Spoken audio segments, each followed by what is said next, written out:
जब बात जो स्पीकर हेलो हेलो हेलो। हाँ जिंदाबाद जिंदाबाद साथियों, लाल सलाम, जय भीम। नमस्कार। साथियों, आज के बहुजन संवाद कार्यक्रम की शुरुआत हम लोग करने जा रहे हैं और आज बहुत ही महत्वपूर्ण विषय पर चर्चा है और बहुत महत्वपूर्ण मेहमान हमारे साथ हैं। वो महाराष्ट्र से हैं डॉक्टर लता मधुकर जी। आप सब लोग उनको जानते हैं, वो पहले भी 2 बार हमारे साथ जुड़ी हैं। आपने पीएचडी की हुई है बहुजन आंदोलन के ऊपर। पूरे देश भर में एनएपीएम के साथ कई सारे जन आंदोलनों के साथ आपका जुड़ाव रहा है और आप बहुत संघर्ष की महत्वपूर्ण साथी हैं, लिखती हैं, पढ़ती हैं और अच्छी वक्ता के तौर पर आप जानी जाती हैं। डॉक्टर लता दीदी, आपका बहुत बहुत स्वागत है बहुजन संवाद कार्यक्रम में। मैं संक्षिप्त में आज परिचय दे रहा हूँ। साथियों, दूसरी वक्ता है डॉक्टर वैशाली जी हैं। आपने उनको भी आप जानते हैं, आपने उनको पहले सुना है। सामाजिक कार्यकर्ता है, मानवाधिकार कार्यकर्ता है और दलितों के साथ, महिलाओं के साथ आपका पूरे देश के अंदर काम है और दलित फाउंडेशन के साथ और तमाम संस्था संगठनों के साथ आपका जुड़ाव रहा है।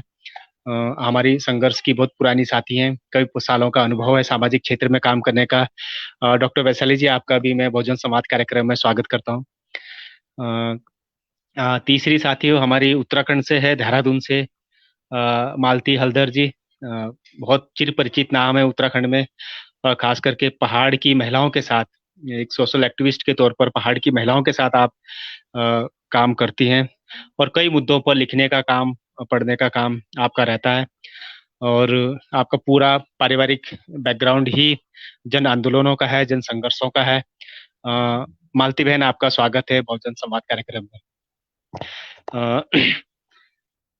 कार्यक्रम में अपने जो शुरुआत है, मुझे लगता है कि हमारी जो डॉक्टर लता मधुकर जी से ही मैं शुरुआत करूंगा आज का जो विषय है पहले, क्योंकि विषय को ठीक से खोल लेंगे, उसके बाद हम सिलसिलेवार आगे बढ़ेंगे सवालों के साथ और आपके जो बात है कि उसी को आगे बढ़ाते हुए हम लोग ये 1.25 घंटे का जो कार्यक्रम है उसको करेंगे। डॉक्टर लता दीदी, आप हमने कुछ दिन पहले अंधविश्वास के ऊपर चर्चा कराई थी, जिसमें महाराष्ट्र के अंधश्रद्धा निर्मूलन समिति के साथी हमारे साथ थे और बहुत पूरे देश के कई गणमान्य साथी जुड़े थे और बहुत लंबी चर्चा हुई थी। लेकिन महिलाओं की में जो अंधविश्वास है इस देश के अंदर, उसके बारे में कोई चर्चा ठीक से हम हो नहीं पाई थी, जिसकी वजह से सत्र आज हमने रखा है। आज हम लोग देखते हैं कि देश में महिलाओं के ऊपर अंधविश्वास के चलते कई तरह की हिंसा की शिकार महिलाएं होती हैं। आप अगर महाराष्ट्र की जिक्र कर लेंगे तो या पूरे देश का, उत्तराखंड का जिक्र कर लेंगे, पूरे कहीं भी पूरे देश के किसी भी कोने में जाएंगे तो अंधविश्वास की सबसे ज्यादा शिकार महिलाएं होती हैं। बाल नहीं काट सकती, बाल काटेंगी तो परिवार पर संकट आ जाएगा। आज तो महिलाएं कोरोना माई को भी पूछना शुरू कर दिए हैं, वो भी सब अंधविश्वास के चलते। पीपल के पेड़ के चारों तरफ घूमना, सूखा पड़े तो मेंढक मेंढकी की शादी हो जाती है, नंगे पांव लेटकर तीर्थ स्थलों तक जाना, मंदिरों तक जाना, चढ़ावा चढ़ाना, ब्याज पर कर्जा लेके कांवड़ यात्रा करना या धार्मिक यात्राएं करना, भूत प्रेत, बलि, झाड़ फूक, जितने भी काम है, या सामूहिक बहिष्कार, डायन का बोलना, डायन डायन है इसलिए किसी का कलेजा खा गई, जानवर का भी खा गई, पुरुष का भी खा गई। इस तरह के तमाम तरह के आरोप महिलाओं के ऊपर लगते लगते रहे और ये हम सब जानते हैं कि अंधविश्वास की जड़ तो धर्म है और हमारी आस्था है। लेकिन ये कितनी गहरी है, कैसे इससे निपटा जाए, कैसे महिलाओं को इन सब अंधविश्वासों से बाहर लाया जाए, मुक्त किया जाए। डॉक्टर लता। जिंदाबाद, नमस्ते, सलाम, जय भीम। आज मैं यहाँ हूँ जिन सब का मैंने अभी जिक्र किया कि जिंदाबाद, सलाम या फिर मैंने कहा कि जय भीम, तो सबसे पहले मुझे याद आ रही है बुद्ध, कबीर, फुले, अंबेडकर, जिन्होंने इसके पूरे अंधविश्वास के खिलाफ एक अलग तरीके की लड़ाई लड़ी। वो लड़ाई अंधविश्वास निर्मूलन की लड़ाई नहीं थी, वो लड़ाई थी धर्म सत्ता के खिलाफ की लड़ाई। वो लड़ाई थी पितृसत्ता के खिलाफ की लड़ाई, वो लड़ाई थी जाति व्यवस्था के खिलाफ की या जातीय तौर पे गुलामगिरी की लड़ाई, गुलामगिरी के खिलाफ की लड़ाई। और वो लड़ाई थी लिंग भाव को लेकर, जिस तरीके से पूरे समाज में या फिर किसी विकलांग को कम मानना और जो शारीरिक जिसमें क्षमता ज्यादा है उसके भी तौर तरीके और पैमाने तय कर दिए, उसको लेकर सही मानना। जैसे कि लड़की अबला है और लड़का बहुत सशक्त है। लड़का होना हमारे कुल का दीपक होना है और लड़की होती है तो अंधेरा फैल जाता है। लड़की हो जाती है तो उसको दूध पीते ही मार दिया जाता है। तो पारिवारिक आज का जो विषय है वो सारे इतना महिलाओं के ऊपर होने वाले हिंसाचार और उसके साथ जुड़ी हुई अंधश्रद्धा या अंधविश्वास, उसको लेकर हमने रखा है। तो जबर सिंह जी, अथिया जी, आपने ये इस तरीके की बातें आपके चैनल पे और आपने शुरुआत की है बहुजन संवाद से, तो मैं आपको भी आपका अभिनंदन करती हूँ कि आपने इस तरीके की शुरुआत की। अब मैं हूँ या वैशाली है या मालती है, कई सालों से महिलाओं के साथ जुड़े हुए हैं और महिलाओं के सवालों पर काम कर रहे हैं। जब अंधविश्वास की बात आती है तब पूरा पूरा विश्व उनके खिलाफ हो जाता है। अब नई नई नेटफ्लिक्स पे ही अभी तो देख सकते हैं, वेब पे ही, क्योंकि थिएटर में तो फिल्म नहीं है। लेकिन बुलबुल नाम की फिल्म आई है और ये बुलबुल नाम की फिल्म में उन्होंने दिखाने की कोशिश की है, अनुष्का शर्मा उसकी प्रोड्यूसर है, और इस फिल्म में दिखाने की कोशिश की है कि किस तरीके से उसके घर में एक ब्राह्मण औरत के ऊपर अत्याचार होते हैं। उसको वो विधवा होने के बाद उसको पूरा उसकी पाबंदियां लगती है, उसका बाल विवाह होता है और उसके कारण वो आखिर में एक डायन बन जाती है, उल्टे पांव वाली डायन। अब इस तरीके की जो फिल्म है वो ब्राह्मण महिलाओं के ऊपर हुए अन्याय अत्याचार के बारे में जब दिखा रही है, तो उसका मूल उद्देश्य यह है कि धर्मों में ब्राह्मण महिला हो या दलित महिला हो या आदिवासी महिला हो, इन महिलाओं को ही डायन क्यों कहा जाता है, जैसे कि आपने शुरुआत में कहा। तो इस विषय की शुरुआत करते हुए हम सबको देखना ये है कि अंधविश्वास की जड़ें सचमुच महिलाएं हैं या महिलाओं के प्रति रखे गए सारी रीति रिवाज और रूढ़ियां, परंपरा, ये सब है।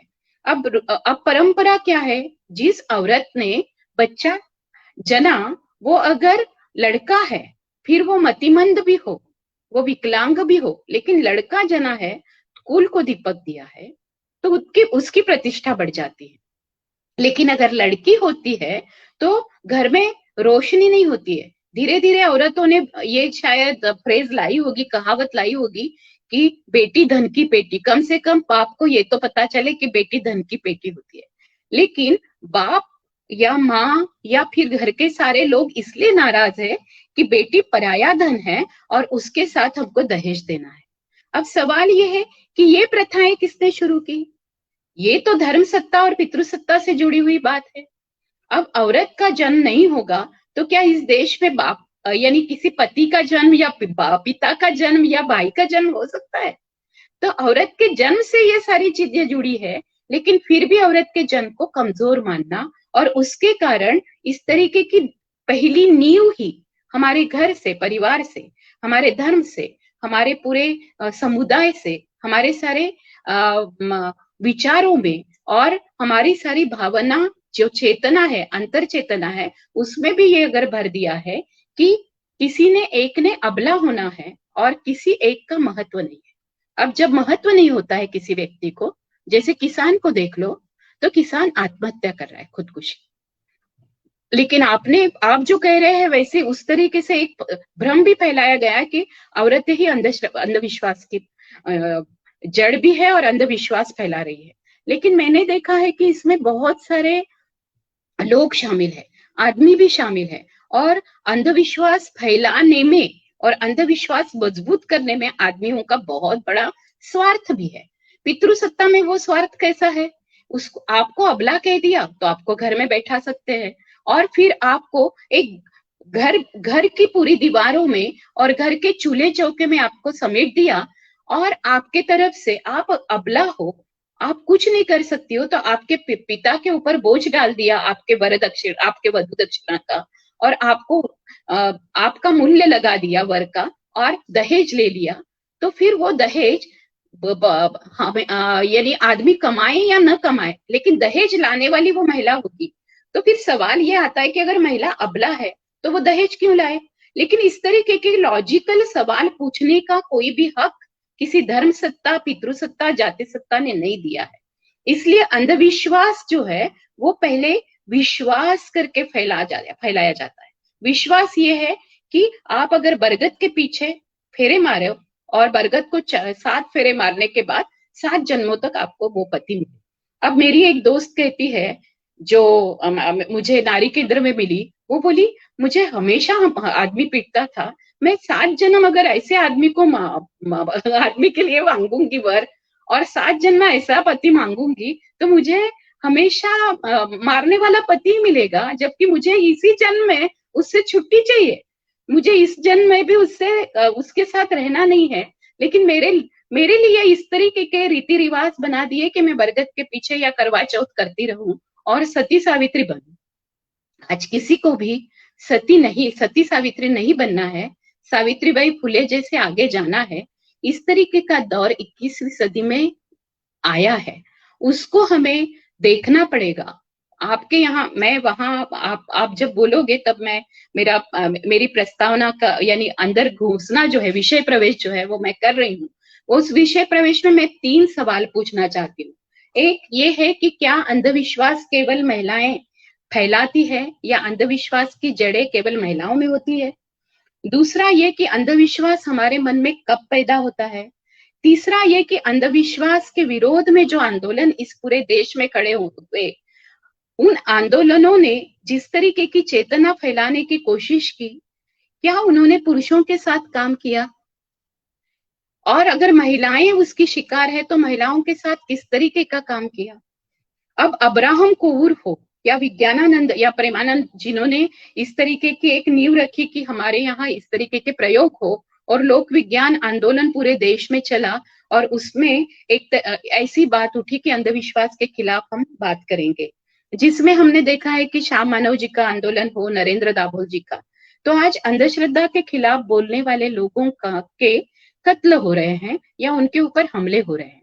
फिर उसमें गौरी लंकेश क्यों न हो, फिर हमने कलबुर्गी जी को भी देखा, पानसरे जी को। ये सारे लोग कौन थे? ये बुआ, बापू या इस तरीके की माफियागिरी जो चल रही है अंधविश्वास को लेकर, महिलाओं को, आदमियों को लूटने की जो एक पूरी साजिश चल रही है, उसके खिलाफ इन्होंने लड़ाई की।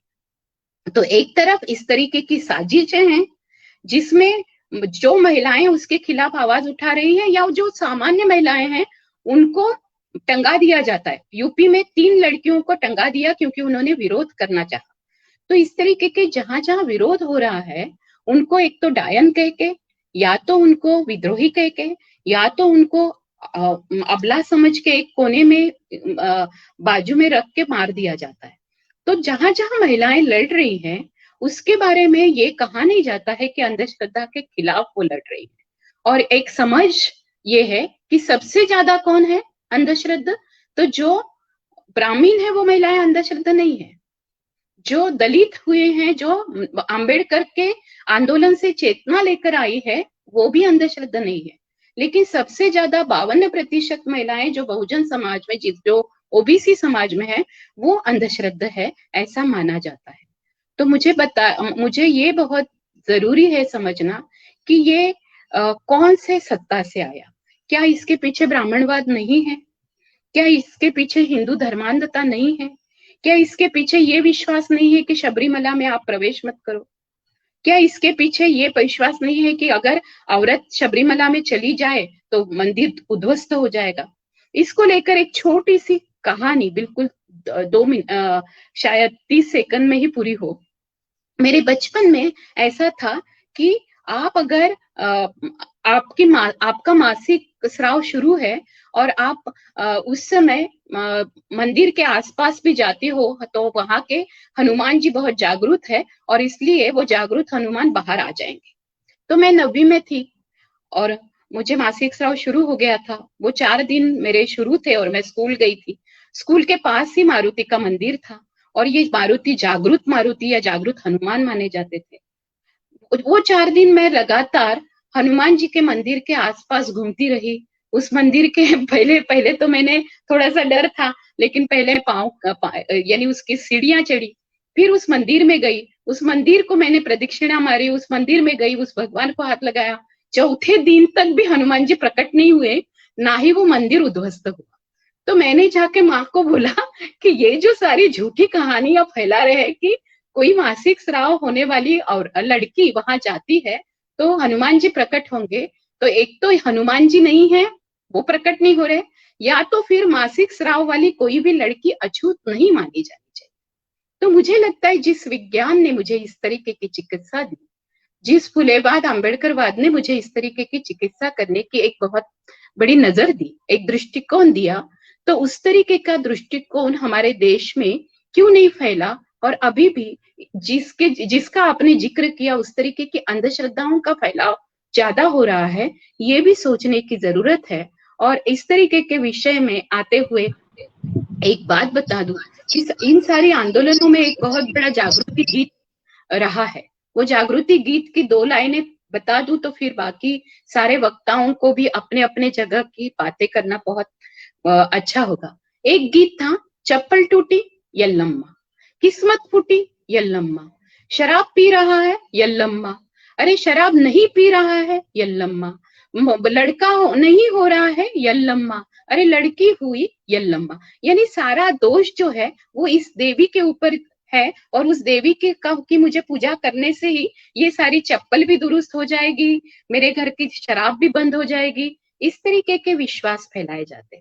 फिर उसको लेकर एक गीत आया, बुद्ध कबीर अभिमरा फूले इस भूमि पर अवतरित हुए।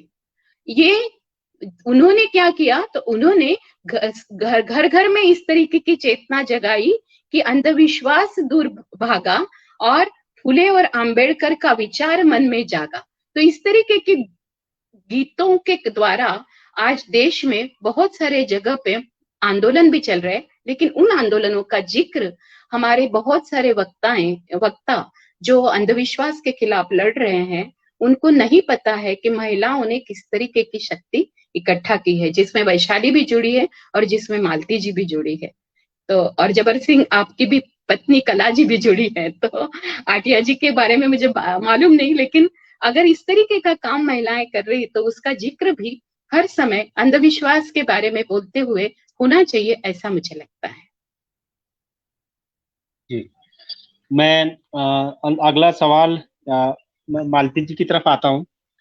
अगर आप जो लता जी ने जो टिप्पणी अपनी रखी विषय खोलने की जो उन्होंने कोशिश की, उस पर अगर आपकी संक्षिप्त में टिप्पणी हो तो आप दे दीजिए। जबर सिंह जी, मैं जो जितना मेरा अनुभव है, मैंने जो पाया है, मैंने जो देखा है, वो ये देखा है कि जो धर्म है वो अंधविश्वास को फैलने के लिए या उसको स्थापित करने के लिए सबसे विशेष भूमिका धर्म ने निभाई है। जो भी धर्म है वो ये चाहता है कि अंधविश्वास फैले और उससे उनका व्यापार भी बढ़े। और अंधविश्वास को फैलाने के लिए और उनको घरों में, दिलों में पहुंचाने के लिए उन्होंने महिलाओं का सहारा लिया। जैसे उन्होंने पितृसत्ता को सब जगह पहुंचाने के लिए महिलाओं का सहारा लिया, वैसे ही अंधविश्वास को फैलाने के लिए भी उन्होंने महिलाओं का सहारा लिया। अब छोटी सी उसके लिए देख लेते हैं, जैसे कोई बच्ची जन्म लेती है, थोड़ी सी बड़ी होती है, और फिर उसके बाद से ये जो प्रक्रिया है अंधविश्वास को फैलने की और फैलाने की जो प्रक्रिया है वो वहीं से शुरू हो जाती है। 3 साल से 4 साल से उनको ये बोला जाता है कि अच्छा ये नहीं करना है, अच्छा वो नहीं करना। तो और वो जब सवाल पूछना चाहती है, वैसे ही सवाल पूछने से उसको रोक दिया जाता है कि सवाल नहीं पूछना है। यहीं से मुझे लगता है कि अंधविश्वास की शुरुआत हो जाती है, जहाँ इसी को भी रोका जाता है कि सवाल नहीं पूछना है, कोई भी चीज है उसको मानते चले जाओ, कभी भी ये मत पूछो कि ये क्यों है, इसका मूल में क्या है। जैसे हमको जाना है, जैसे आज तक भी जब हम महिलाएं जिनको मासिक धर्म होता है, घर में पता चल जाता है कि हाँ मासिक धर्म है, तो अभी तक भी ये बात चलती है कि नहीं अचार नहीं छूना है। आज तक ये पता नहीं चला है या किसी ने भी ये नहीं बताया कि अचार का और मासिक धर्म का क्या रिलेशन है, आज तक हम नहीं जान पाए हैं। इतने सालों बाद भी आज तक मुझे ये समझ में नहीं आया और कोई मुझे संतुष्ट नहीं कर पाया। ऐसे ही मेरे जैसी सैकड़ों हजारों करोड़ों लड़कियां इस बात के लिए अभी तक अनभिज्ञ है कि उनके मासिक धर्म होने से और अचार छूने से क्या संबंध है और क्या बिगड़ जाएगा, क्या हो जाएगा। यही चीज छोटी चीजें यहाँ तक पहुंच जाती है कि महिलाएं तो ऐसा करेंगी तो धर्म भ्रष्ट हो जाएगा, महिला ये करेंगी तो धर्म नष्ट हो जाएगा। मतलब मुझे तो लगता है कि धर्म कितना कमजोर है कि हर छोटी चीज से वो नष्ट हो जाता है। हर छोटी सी, आप सोचिए कि दुपट्टा नहीं पहनने से धर्म नष्ट हो जाता है, ऐसे धर्म को तो नष्ट हो ही जाना चाहिए। मुझे तो ये लगता है। और जो हम कहते हैं ना कि महिलाओं को अंधविश्वास फैलाने से रोक, सबसे मूल कारक उन्हीं को टूल के रूप में इस्तेमाल किया जाता है।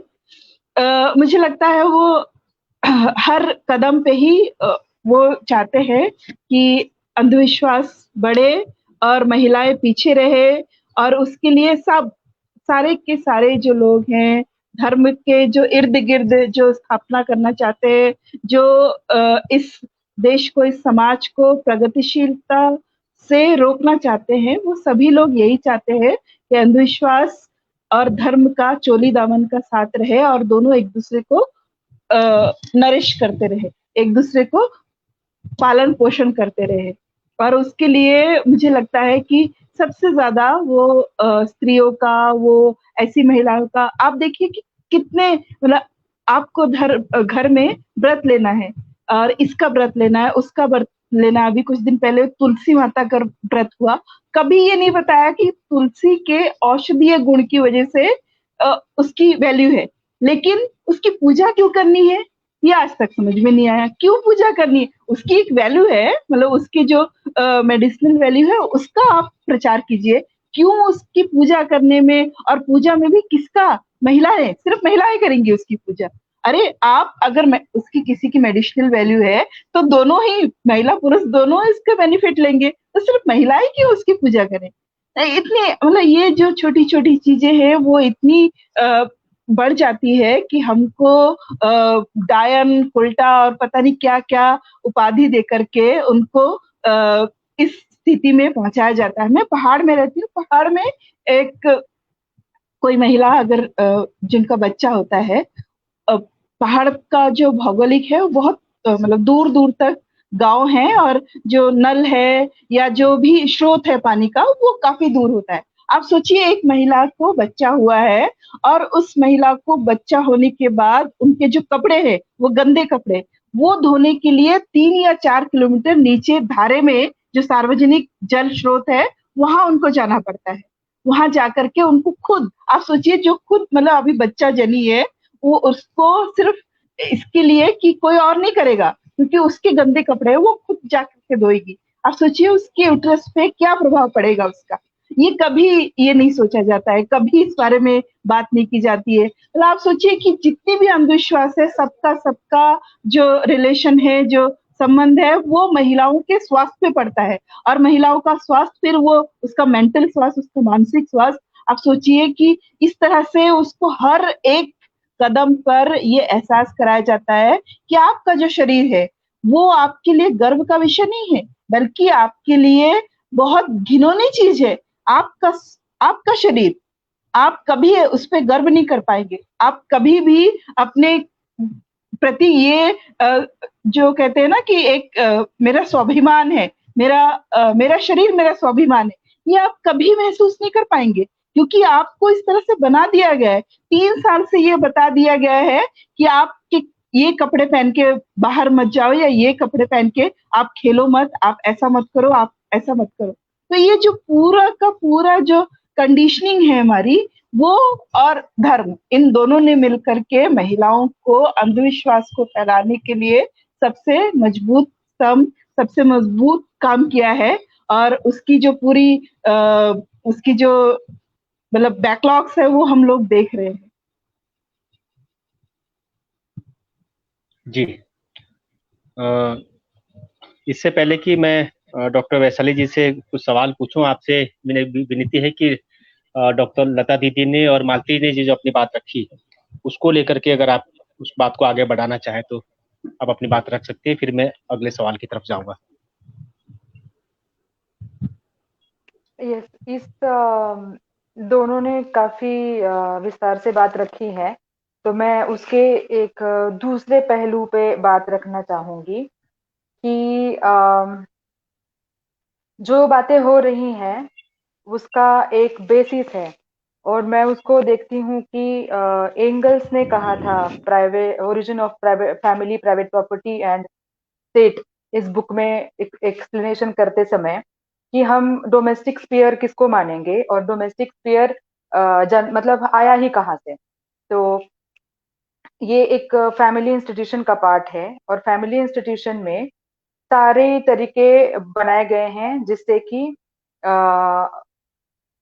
एक private personal life, private life को एक प्रोसेस मिले, मतलब जैसे लीगली नहीं, अभी उसको मैरिज करके लीगली सैंक्शन आ गया कि मेरी प्रॉपर्टी को आगे बढ़ाने के लिए मेरा बच्चा आइडेंटिफाई होना बहुत जरूरी है, इसके लिए मेरी अपनी पत्नी होनी चाहिए और मेरी अपनी पत्नी पे मेरे को पूरा अधिकार होना चाहिए।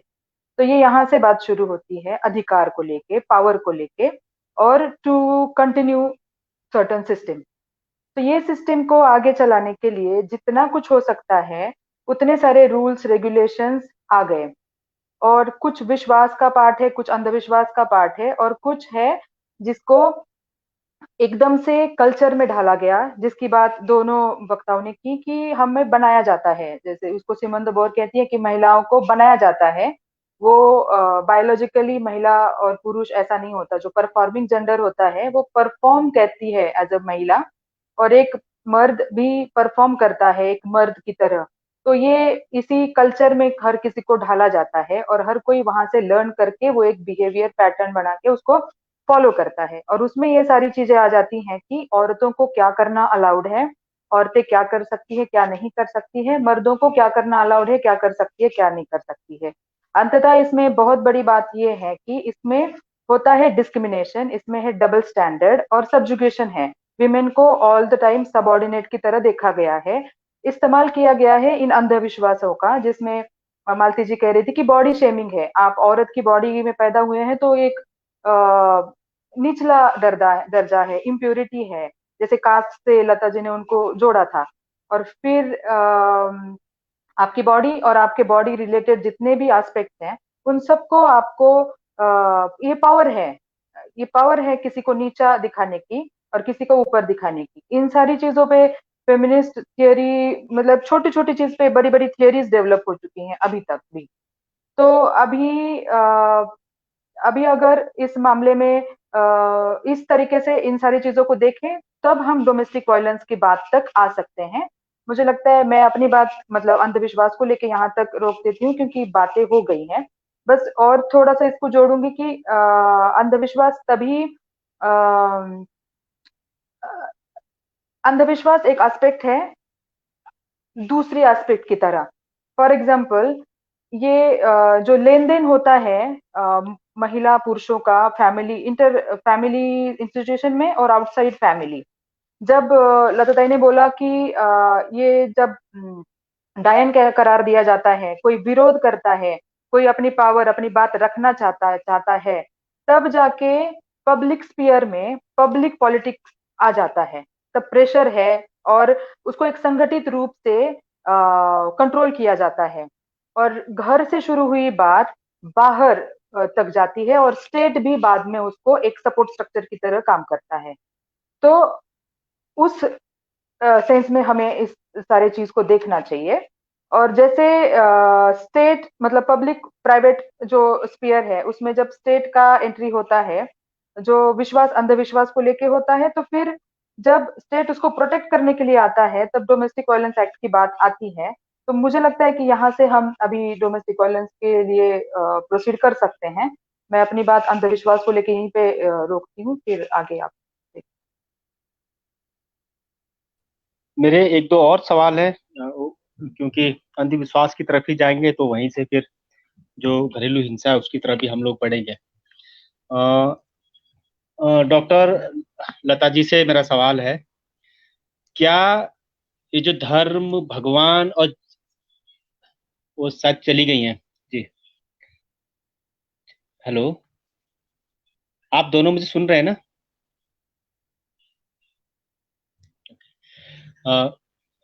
वैशाली जी, मैं आपसे एक सवाल पूछ लेता हूँ। धर्म, भगवान और जाति और लिंग के आधार पर जो भ्रम या भेदभाव बोले या जो डर फैलाया गया है, क्या वही अंधविश्वास की जननी है क्या?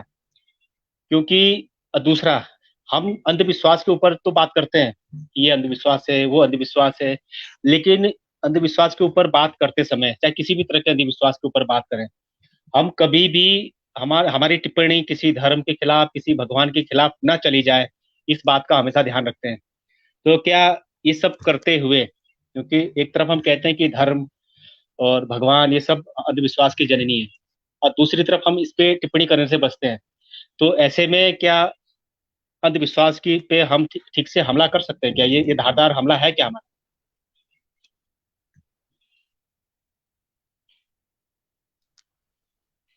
माइक खोल लीजिए, माइक माइक खोल लीजिए आप प्लीज। हाँ, धर्म हो या अंधविश्वास हो, मतलब धर्म और अंधविश्वास के बारे में कनेक्शन है ही।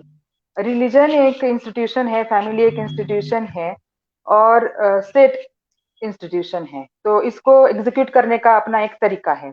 और चीजें अगर आपको किसी बात, मतलब आप एक दुय्यम दर्जा की नागरिक हो या आप एक अनडिग्निफाइड बीइंग हो, इसको आपको मानने के लिए कोई एक बहुत ही मजबूत रीजनिंग होना बहुत जरूरी है। इंसान की खासियत यही है कि उसके पास दिमाग है और वो रीजनिंग करता है।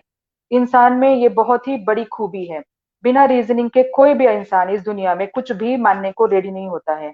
तो इतनी ऊपर से और इतनी साफ डिस्क्रिमिनेशन दिख रहा है, इतना साफ डबल स्टैंडर्ड दिख रहा है, फिर भी ये बात क्यों मानी जा रही है सदियों से? तो महिला होने के नाते महिला भी उसको फॉलो करती है और मर्द भी उसको फॉलो करवाते हैं या कर लेते हैं। ये पूरा सिस्टम में दोनों भी वो ही करते हैं जो डिफाइंड है और वो डिसाइडेड है। ये एक रूल है, रेगुलेशन है, इट्स लॉ। ये कॉन्स्टिट्यूशनल लॉ नहीं है, ये एक सोशल लॉ है, नॉर्म है, और उसको लोग फॉलो कर रहे हैं। तो इसको परकोलेट कर, मतलब अंदर लेने के लिए कल्चर, रिलीजन का इस्तेमाल किया गया है। और इसीलिए वो हमें समझ में ही नहीं आता कि ये हमारे ऊपर कुछ थोपा जा रहा है या हमारे ऊपर कुछ जबरदस्ती किया जा रहा है, और हमारे लिए ये कोई सच में डिस्क्रिमिनेटिव प्रैक्टिस है, ये महसूस होने की संभावना धर्म से कम हो जाती है। और अगर डायरेक्टली कोई बोले कि तुम एक दुय्यम दर्जा की नारी हो, और तुम क्योंकि दुय्यम दर्जा की नारी हो इसलिए तुम्हें कुछ अधिकार दिए जाते हैं और कुछ अधिकार तुमसे छीन लिया जाता है, तो हम उसको मान नहीं सकते, कोई भी इंसान उसको मान नहीं सकता। अगर आपको बोला जाएगा कि पति का घर तुम्हारा अपना घर है और पिताजी का घर तुम्हारे लिए शादी के बाद खत्म है, तो फिर लगता है कि ठीक है। अगर कोई बोल दे किसी औरत को कि तुम्हारा कोई घर ही नहीं होता, पति का ना पति का ना पिता का, तो वो तो मानेगी नहीं, वो तो झगड़ा हो जाएगा। लेकिन इसी बात को किसी अलग तरीके से बचपन से सिखा कि तुम्हारा घर नहीं, तुम तो कहीं और जा रही हो, तुम तो कहीं और जा रही हो, तुम तो कहीं और जा रही हो, तो ये एक आदत बनाई जाती है, बनाया जाता है। इसमें रिलीजन का डेफिनेटली बहुत ही बड़ा हाथ है। और विश्वास अंधविश्वास में तब्दील हो जाता है। इट्स बिलीफ है ना, कि हम उसको मानते हैं, और हम जो मानते हैं वो बात अलग अलग होती है। जैसे हम यहाँ मानते हैं पूना में, महाराष्ट्र में, देहरादून में कुछ अलग बातें हैं, अमेरिका में जो मानते हैं वो कुछ अलग बातें हैं। तो सब जगह के महिलाएं जो मानती है और सब जगह के महिलाओं के जो रूल्स एंड रेगुलेशंस है, अपने अपने लोकेशन के हिसाब से वो बदलते जाते हैं, रिलीजन के हिसाब से भी बदलते जाते हैं। तो कम कपड़े पहनना हमारे लिए बहुत ही खतरनाक है, लेकिन कम कपड़े पहनना और जगहों के लिए उतनी खराब बात नहीं है। तो ये चेंज हो जाता है और ये बहुत ही ऑब्वियस डबल स्टैंडर्ड है। तो है अंधविश्वास में, और हमला करना है इस बारे में तो अंदरूनी लड़ाई है और बाहर की लड़ाई है। हमला इसको सिर्फ कोई हम पे इसको थोप रहा है ऐसा न मान के, हम भी तो उसको फॉलो कर रहे हैं। मतलब हमें पता है, हमने इसको इंटरनलाइज किया है, इसलिए वो बहुत सिंपल दिखता है और वो समझ में आने में भी बहुत समय लगता है। तो हमला दो तरीके का होगा, एक अंदरूनी और एक बाहर। जी। मैं अगला सवाल मालती बहन से ले लेता हूँ, उसके बाद फिर लता दीदी की तरफ जाऊंगा। मैं आपसे थोड़ा बड़े मुद्दे पे बात करूंगा। मालती बहन, हम देखते हैं आप तो उत्तराखंड में रहती हैं और देहरादून में आजकल जहाँ आप रहती हैं वो तो चौंसार बाबर का इलाका आप जानती हैं। हमारे पूरा पहाड़, मैं सिर्फ एक इलाके के अंदर ही जाऊंगा। कई औरतों की मेरे पास बहुत सारी संख्या ऐसी है कि झाड़ फूक की वजह से, एक कालसी के पास ही एक गाँव है चापनू, वहां पर एक महिला की हत्या कर दी ओझाओं ने, ये जो देवमाली होते हैं। उस महिला का दोष ये था कि उसके जो बच्चे थे वो अपने बच्चे, उसके बच्चे शहर में रहते थे विकास नगर में, और वो अपने बच्चों के पास रहना चाहती। लेकिन उसके पति को लगा कि इस पे तो कोई पराई छाया आ गई कि ये पति को छोड़ के अपने बच्चों के साथ रहना चाहती हैं। तो उन्होंने घर बुलाया किसी तरह से उनको, और उसके बाद पूरा 2-3 देवमाली बुलाया घर पे, उसको पूरी रात इस तरह से उसको मारा कि वो सुबह बेहोश थी और अगले 1-2 दिन में उसकी मौत हो गई मार की वजह से। अभी मैं उसी वहीं का देहरादून जिले का एक और उदाहरण उसी चौसा क्षेत्र का दूंगा। 1 साल की बच्ची थी, उसको नमूनिया हो गया, नमूनिया था उसको। लेकिन उसका जो पिताजी है वो किसी डॉक्टर के पास जाने की बजाय रोज ओझाओं के पास, पंडितों के पास जाते थे, और सब ने कहा कि भाई उसके घर में जो दादी है बच्चे की वो डायन है और उसने उसको खा लिया, और खा लिया तो वो बचने वाली नहीं है। तो ये सिलसिला पूरा 1 साल तक चला इस माली के पास, उस देव माली के पास। लेकिन अंत में उसकी, क्योंकि डॉक्टरी इलाज न होने की वजह से उसकी मौत हो गई। और मौत होने के बाद जिस दिन उसकी मौत हुई बच्चे की, और घर में सब रो रहे थे, और बच्चे का जो पिताजी था वो जैसे ही घर में पहुंचा और उसको मालूम हुआ कि बच्चे की मौत हो गई, तो उसने कुछ नहीं देखा, उसने अपनी माँ को ढूंढा, जिसको डायन कह दिया गया था कि उसकी बच्चे की दादी। वो किसी तरह से उसको मिली। उसके बाद उसने उसको खींच के, क्योंकि उसका जो गांव है वो यमुना नदी से 7 किलोमीटर के ऊपर पहाड़ी पे था, तो बाल पकड़ के खींचा जंगल के रास्ते में, खींचते हुए उसको जिंदा जमुना नदी में डाल दिया। वो किसी तरह से किनारे लगी तो वापस गया, मतलब, और उसको फिर वापस नदी में फेंका, पत्थरों से तब तक मारा जब तक वो बह नहीं गई। इस तरह के आपने ये जो कहा, जो अभी जिक्र किया था आपने कि पानी के स्रोत पे अगर सांप दिख गया किसी को, तो यही कहा जाएगा कि कोई अपवित्र महिला वहां आ गई, उसने कोई गंदे की वहां छोड़ दी, या कोई दलित आ गया उसने पानी के स्रोत को हाथ लगा दिया।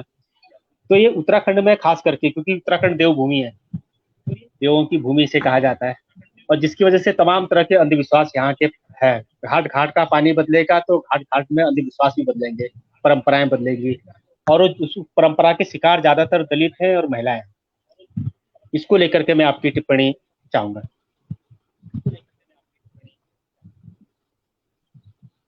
मतलब आपने ये जो घटनाओं का जिक्र किया वो ऐसी जगह पे है जहाँ पे शिक्षा की सबसे ज्यादा कमी है। जौनसार क्षेत्र है या फिर जो भी ऊपर के भी जो दलित गांव है, वहाँ पे ये सबसे ज्यादा ये ऐसे अंधविश्वास है कि चूंकि शिक्षा का प्रचार प्रसार नहीं है, इसलिए भी उनको मानना उनके लिए जरूरी हो जाता है। उनको लगता है कि इसके सिवा हमारे पास कोई रास्ता नहीं है, क्योंकि उन्होंने कुछ देखा ही नहीं है, उन्होंने उनके सामने कुछ आया ही नहीं कि इसके अलावा भी जीवन है या दुनिया है। या तो मैं ये देखती हूँ कि आज भी जब मैं फिर से वही इसके बारे में ही बात करना चाहती हूँ, मासिक धर्म जब होता है पहाड़ में महिलाओं को, तो उनको गौशाला में रखा जाता है। शायद और भी राज्यों में ऐसा होता है, लेकिन पहाड़ में एकदम स्ट्रिक्टली ये बताया जाता है कि आपका जिस दिन से हुआ है मासिक धर्म, उस दिन से आप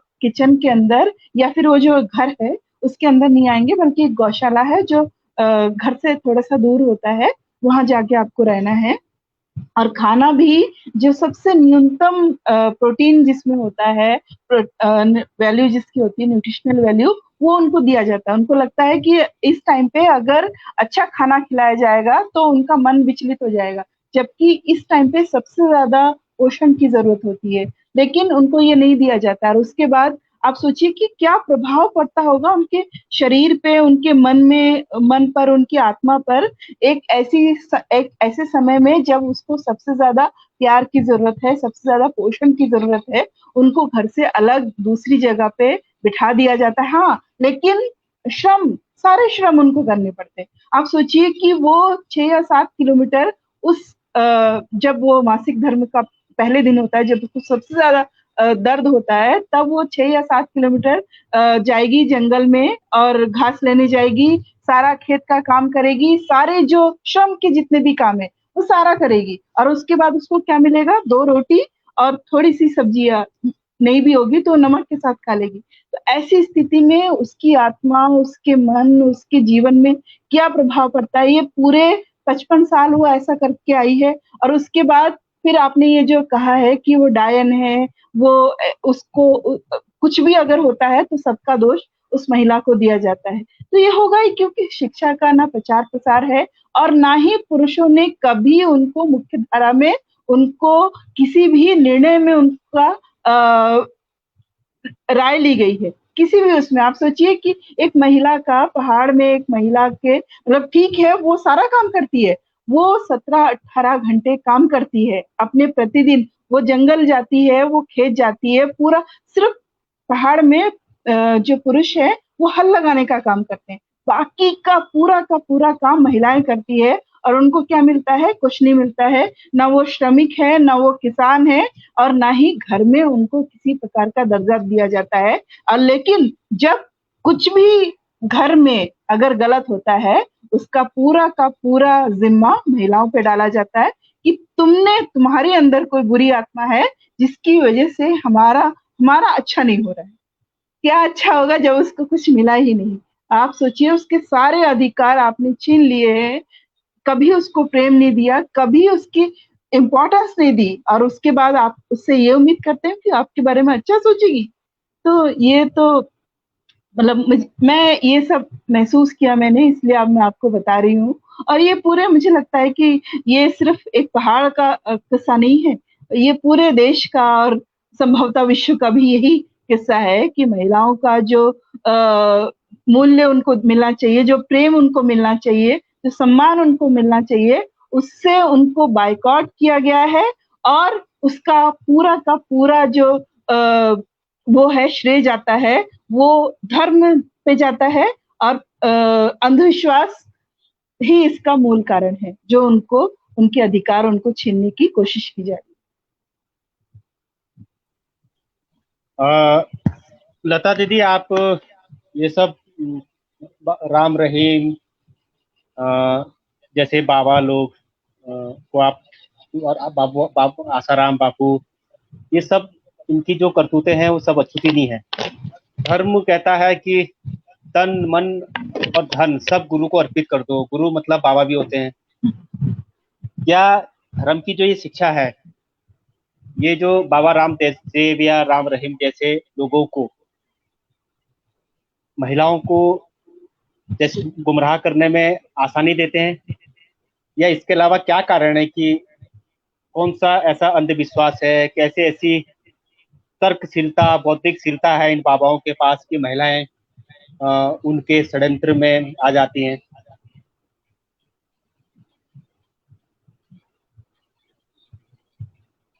ये बहुत मूलभूत सवाल आपने पूछा। सवाल ये है कि 2-3 चीजें मुझे कहना है। धर्म के आधार पर जिस तरीके की श्रद्धाएं बनाई गई हैं और अंधश्रद्धाएं उसमें बहुत ही मामूली सी सीमा रेखा है, और वो विश्वास जो है वो विश्वास अंधविश्वास के तरफ जाता है। धर्म के बारे में तो हम लोग काफी बातें करते हैं, लेकिन इस धर्म के नाम पर ठगा जाना, उसके लिए 3 सत्ताएं काम करती है। एक राजकीय सत्ता, जिनको लोगों के मूलभूत जो सवाल है उससे गुमराह करना होता है। अगर लोग पेट के सवाल पर बोलने लगे, अगर महिलाएं खुलकर बोलने लगेगी कि मेरे शादी में प्रॉब्लम है, वो थेरी गाथा के बुद्ध के समय की थेरी, यानी 2500 साल पहले की थेरी कह सकती थी कि मेरा पति मुझे पीटता है और मेरा पति मुझे अच्छा नहीं लगता है। 19वीं सदी में रखमाबाई कहती है कि जिस आदमी को मैं जानती नहीं हूं उसको रेस्टिट्यूशन ऑफ कॉन्जुगल राइट यानी विवाह के संबंध की जबरदस्ती करते हुए आप मुझे उसके साथ रख नहीं सकते हो। लेकिन इस देश की कोई भी महिला अभी भी मुत्ता जैसे यानी थेरी गाथा के मुत्ता जैसे या उत्पला जैसे या पुण्यनी जैसे नहीं बनी है, और ना ही रखमाबाई जैसा उसका धीरज बना है, क्योंकि रखमाबाई या मुत्ता उसके पास पहुंचाई नहीं गई है। उसके पास यही पहुंचाया गया है कि आपको अगर लैंगिकता के बारे में भी बोलना हो तो आप खुले तरीके से नहीं बोल सकते हो। आपका पति अगर आपके ऊपर अत्याचार कर रहा है, आप अगर विधवा है और आपका देवर आपके ऊपर अत्याचार कर रहा है, आपको या आपको खुद को इच्छा है कि इस पति के साथ नहीं रहना है, तो ये बोलने की कोई भी छूट किसी भी धर्म में, वो हिंदू ही नहीं, वो किसी भी धर्म में, इस धरती में सारे धर्म मर्दों ने बनाए हैं। एक भी धर्म ऐसा नहीं है कि औरतों ने बनाया। और अगर औरतें धर्म बनाती जिसमें मातृसत्ता थी, मातृ प्रधानता थी, तब उन्होंने सत्ता होने के बावजूद, मातृसत्ता होने के बावजूद उस सत्ता का दुरुपयोग नहीं किया। उन्होंने मामा को यानी अपने भाई को काफी अपरिमित हक दिए थे। लेकिन आज हम देखते हैं कि पितृसत्ता हो, धर्म सत्ता हो, राजकीय सत्ता हो या किसी भी तरीके की सत्ता जिसमें उस पूरे सत्ता ने औरतों के इर्द गिर्द सारी चीजें और नियम बनाए। तो धर्म सत्ता को सबसे ज्यादा बढ़ावा कौन देता है? तो आसाराम बापू को इतने दिनों तक अरेस्ट नहीं होना, या राम रहीम बाबा का पूरे करतूते चलती रहना, या जिस तरीके से अभी मालती जी ने बात रखी या वैशाली ने बात रखी, वो सारा जो प्राइवेट मामला है, वो प्राइवेट मामला कहते कहते भी पॉलिटिक्स हमारे यहाँ घुस जाता है। लेकिन जब नारीवादी महिलाएं ये कहने लगती है कि पर्सनल इज पॉलिटिकल, जो व्यक्तिगत है वो सारा राजकीय तौर पे देखा जाना चाहिए। मेरे ऊपर होने वाली पारिवारिक हिंसा को आप एक 4 दीवारी में बंद कर देते हो और कहते हो कि यह औरत ऐसी है, ऐसे नहीं चलेगा। तो ये जो सारी बातें, जैसे वैशाली ने कहा, वो एंगल से लेके हम सीमांतो बुआ तक आते हैं, तो फिर वो परिवार और वंश और ये सारी बातें जो अंधश्रद्धाओं के साथ जुड़ी है, उसकी खिलाफत करने का काम इस देश में ही नहीं समूचे विश्व में लोगों ने किया और उसमें महिलाओं ने अगुवाई की। लेकिन फिर उनको भी विद्रोही कह के करार दिया गया। अब नवल अल सदावी नाम की लेखिका है, उन्होंने मुस्लिम धर्म में, इस्लाम में होने वाली जिस तरीके की प्रथाएं हैं और महिलाओं की जिस तरीके से सुनता की जाती है, वो जो बहुत क्रूर प्रथा है, उसके बारे में लिखा। अब कुछ महिलाओं ने लिखा कि समथिंग लाइक यानी वॉर, तो जिस तरीके का मैरिट यानी अपनी वैवाहिक जीवनी से लेकर घर के आसपास के समुदाय से लेकर मेरे पहचान के लोगों से लेकर मैं बस से जाऊं तो भी अगर मुझे मेरे शरीर को लेकर हमेशा चौकन्ना रहना पड़ता है, तो हमेशा मेरे ऊपर एक टंगी हुई तलवार है और इस तलवार को मैं हाथ में नहीं ले सकती हूँ। और ये तलवार ऐसी है, दुधारा तलवार है कि इसको पुरुष ही इस्तेमाल कर रहे हैं।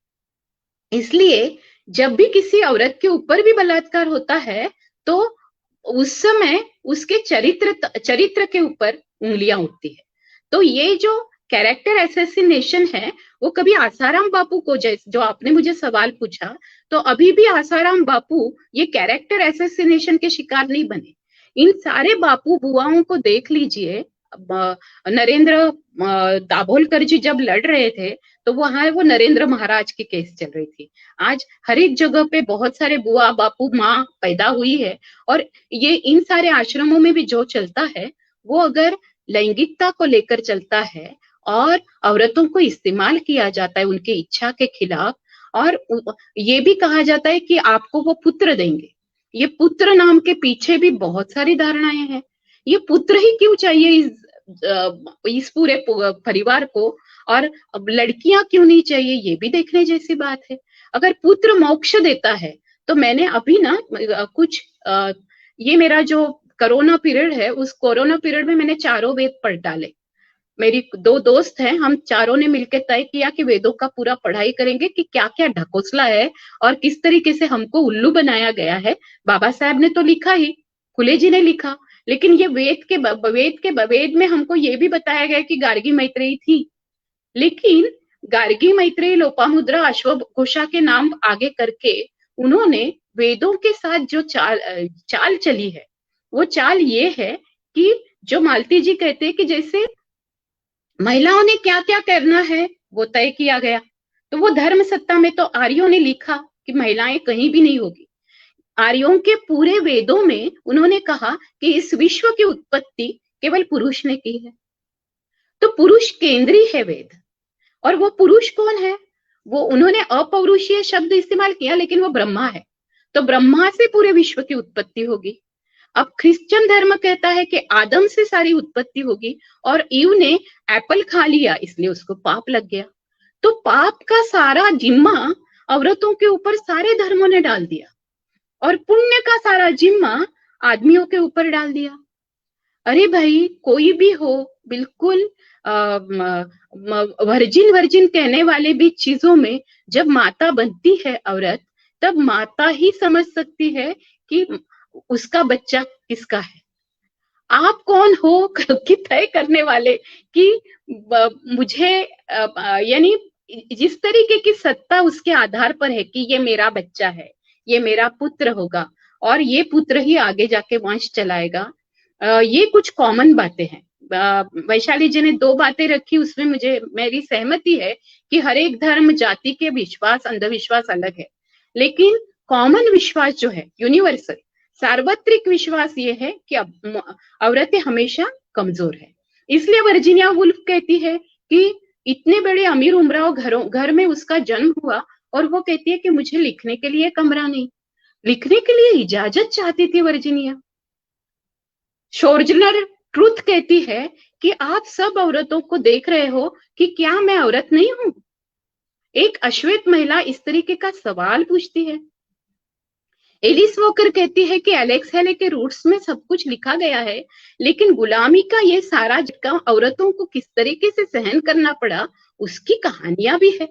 तो ये सार्वत्रिक सत्य है कि महिलाएं दास प्रथा में, यानी जिस दास कैपिटल की बात मार्क्स भी करते हैं, तो आखिरी दम तक जाति सत्ता, धर्म सत्ता, राजकीय सत्ता, कोई भी सत्ता हो, उसके साथ जब तक पितृसत्ता के ऊपर हम लोग अंकुश नहीं लाएंगे, ये पितृसत्ता ने जिस तरीके की हिंसक बीमारियां फैलाई है और हिंसा करने का पूरा अधिकार पितृसत्ता को मिला है। जैसे कि कोई भी लड़की चल रही है और उसने जाते वक्त अगर किसी लड़के को नकार दिया, तो एक तरफी प्यार में एसिड फेंक दो, ये कह दो कि इस लड़की ने, फिर लोग कहेंगे कि वो लड़की का ही दोष था क्योंकि वो रास्ते पे चल रही थी। अगर किसी मुस्लिम लड़के से हिंदू लड़की ने शादी की या हिंदू लड़के ने मुस्लिम लड़की से शादी की, तो अभी तक लव जिहाद कहते थे, अभी कुछ कह रहे हैं हनी ट्रैप है, कुछ हनीमून ट्रैप या कुछ। तो इस तरीके के अलग अलग नामों से ऐसे विश्वास या अंधविश्वास आधुनिकता के नाम पे भी फैलाए जा रहे हैं और सांप्रदायिकता के नाम पे भी फैलाए जा रहे हैं। तो यही नहीं है कि ये पुराने अंधविश्वास तो है ही है, लेकिन नए अंधविश्वास भी फैलाए जा रहे हैं। ये नए अंधविश्वास ऐसे हैं कि हमारे बीच में कौमवाद ला रहे हैं, हमारे बीच में जाति और धर्म को लेकर बहुत बड़ी बहस पैदा कर रहे हैं। हमको ये तय कर रहे हैं कि मनुष्य मनुष्य नहीं है, मनुष्य मनुष्य से बहुत अलग है। अब ये कहते हैं हम कि अलग पहचान जरूर होगी, हमारे रंग अलग होंगे, शायद हम अलग जातियों में पैदा हुए होंगे, हम अलग लिंग के होंगे, हम ट्रांसजेंडर होंगे या फिर कोई होमोसेक्सुअल होगा या कोई लेस्बियन होगा या कोई हेट्रोसेक्सुअल होगा, पुरुष और स्त्री का संबंध होगा, लेकिन इन सारे लोगों को एक साथ एक समाज में जीने का अधिकार है। लेकिन इसको लेकर भी बहुत सारी अंधश्रद्धाएं फैलाई जा रही है। ये अंधश्रद्धा इस तरीके से है कि बहुत ज्यादा ये महिलाएं सर उठा रही है, और ये महिलाएं सर उठाने के कारण पाप बढ़ रहा है।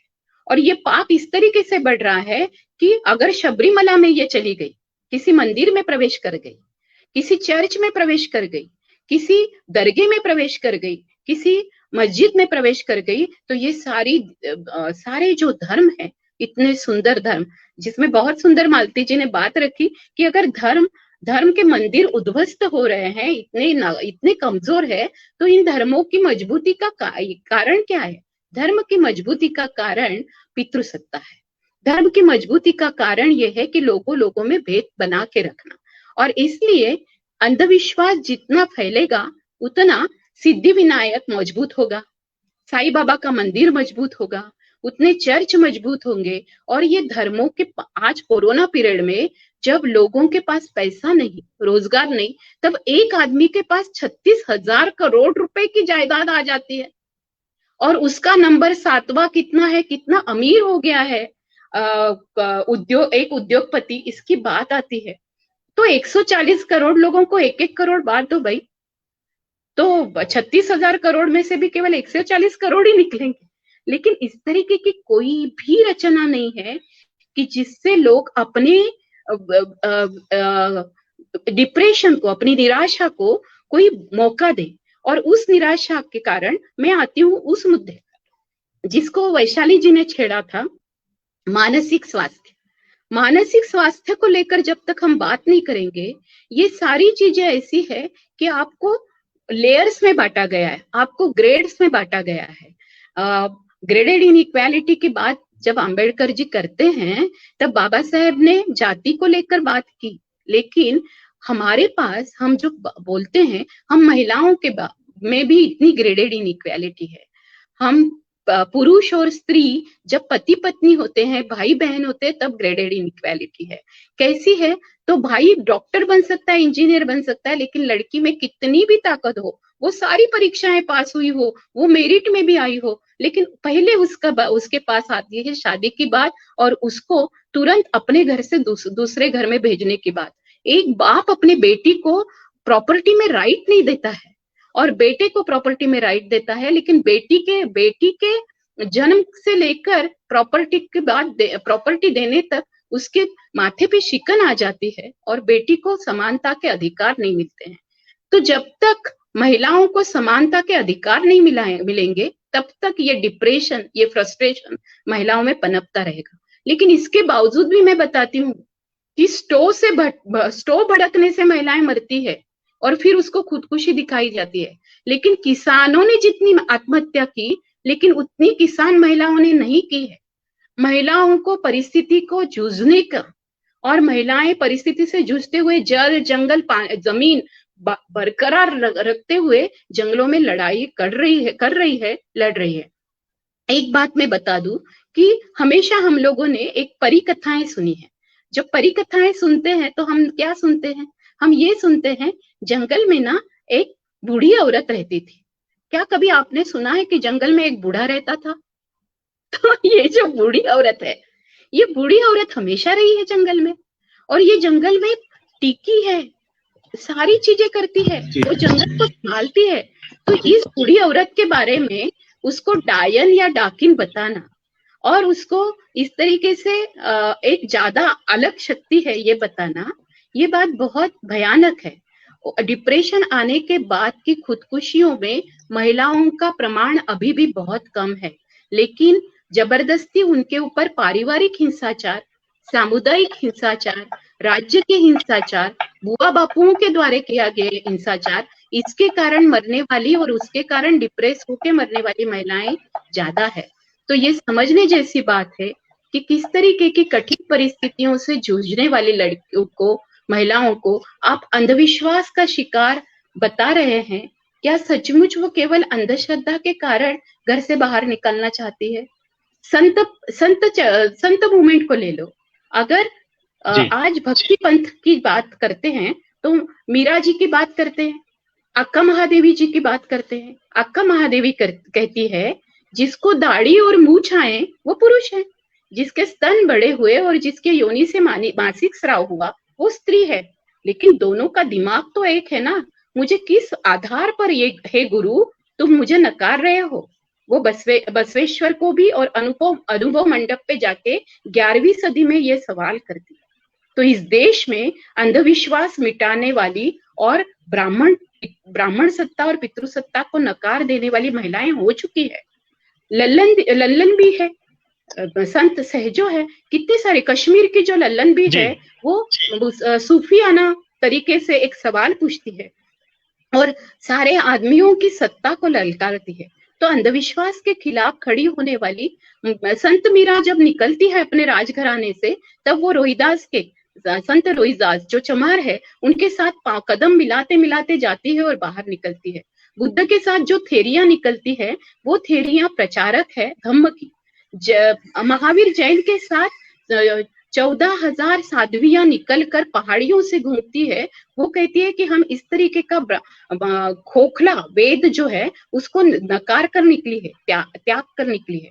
तो यहाँ इस देश में फिर से इस तरीके की सत्ता कैसे आई जो ब्राह्मणवाद और पितृसत्ता को, जो क्रिश्चियनिटी में पितृसत्ता को ही और औरतों को आधा कहने वाली या पापी कहने वाली सत्ता को, या मुसलमानों में भी औरतों की सुनता करने वाली बातों को लेकर और औरतों को केवल बुरखे में उसी को ज्यादा बढ़ावा देते हुए, औरतों के ताकत को न समझते हुए औरतों को अंधश्रद्धा की ही शिकार बनाते जा रही इन सत्ताओं को ललकारने वाली महिलाएं आज भी है। और मुझे लगता है आज का जो आंदोलन है उसके बारे में हम बाद में बात करेंगे, लेकिन इसमें हम देखते हैं कि आदिम काल से महिलाओं ने इस तरीके की लड़ाई लड़ी है। और अगर पानी को हाथ लगाते हुए औरतों ने पानी को, मालती जी मैं आपकी बात कह रही हूँ कि एक सवाल ये ही है कि जबर सिंह जी ने भी कहा कि पानी को हाथ लग गया तो उस औरत ने अछूत कर दिया, ऐसा माना गया है। हमारे यहाँ जब तालाब को हाथ लगता था शूद्रों के द्वारा, अतिशूद्रों के द्वारा, तो उसको अछूत कह दिया जाता था। लेकिन ये बात बता दूं कि मध्य प्रदेश में इंदौर हो या भोपाल हो, इसमें सबसे ज्यादा पूरे वाटर हार्वेस्टमेंट करने वाले और जल संसाधन बनाने वाली पहली महिला होकर गई। उसका नाम था अहिल्याबाई होलकर और वो थी धनगर।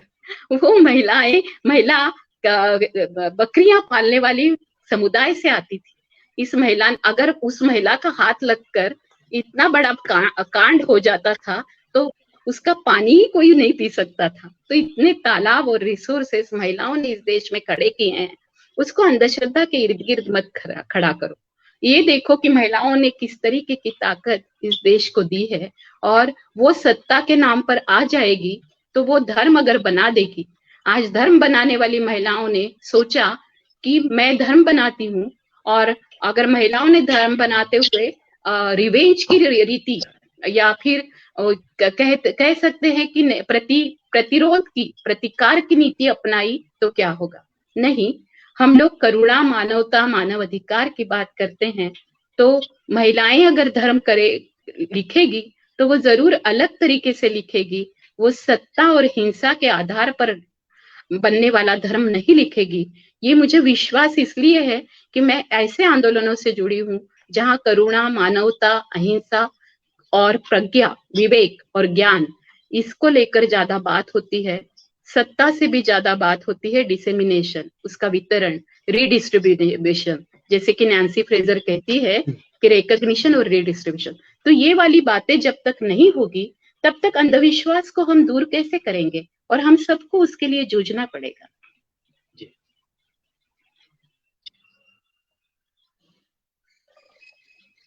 जी शुक्रिया डॉक्टर लता दीदी ने बहुत। माइक किसी का खुला है, लता दीदी माइक ऑफ कर।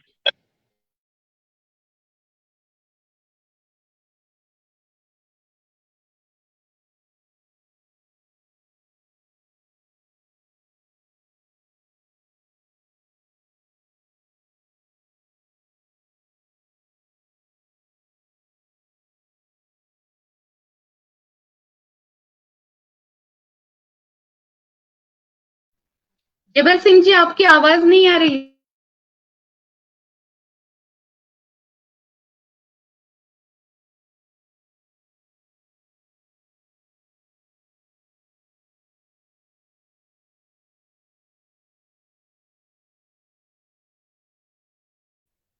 लगता है जवर सिंह जी का कनेक्शन हमसे टूट गया है, इसलिए उनकी आवाज नहीं पहुंच रही। वो हट भी गए, फिर से उनको जोड़ने का प्रयास करते हैं। तो अभी जो डॉक्टर लताज जी ने जो बातें कही, इसी उन्होंने जो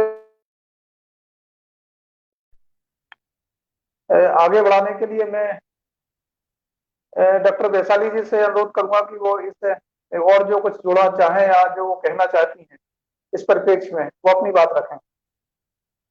डॉक्टर वैशाली जी।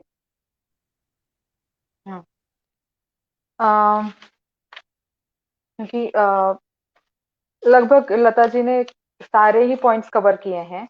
उसमें से जो मुझे जरूरी समझ में आ रहे हैं उन पे मैं थोड़ा सा विस्तार करूंगी डोमेस्टिक वायलेंस के केसेस को लेके, क्योंकि अभी तो डोमेस्टिक वायलेंस की बात मुझे लगता है लगभग हम उसको छू नहीं पाए हैं। तो डोमेस्टिक वायलेंस और डोमेस्टिक वायलेंस अभी लॉकडाउन के समय में जो डोमेस्टिक वायलेंस की केसेस बढ़ रहे हैं उसको लेके मैं बात रखना चाहूंगी अभी।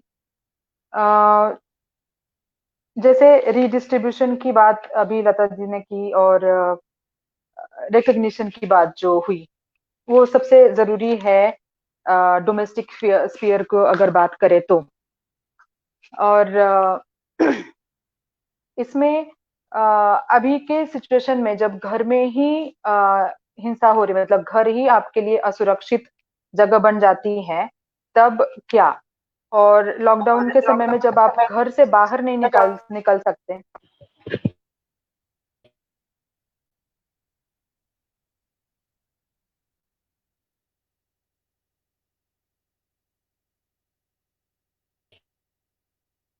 तो